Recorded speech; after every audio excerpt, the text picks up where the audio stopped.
Good afternoon, everyone. Without action from Congress, the government will run out of funding come Friday. And I think we all know why we are here, and that is because despite last year, the Senate Appropriations Committee passing 11 of the 12 appropriation bills, 6 of them unanimously, all of those 11 with big bipartisan margins. Not a single one of them was put on the floor last year by Leader Thune. And those bills were all available at the end of July. Those bills had all been passed through the Senate Appropriations Committee at the end of July of last year. And so here we are on the brink of a government shutdown, which will be entirely of the Democrats' making if it happens, because the House today will be voting on a continuing resolution to fund the government throughout the end of the year.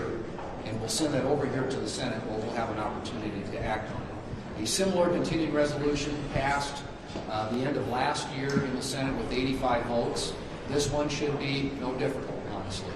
But as you all know, it takes 60 votes in the Senate to pass an appropriations bill, so we're going to need some Democrats to vote for it. The Democrats have used the filibuster 3 times this year already, despite arguing for its elimination as recently as a few months ago.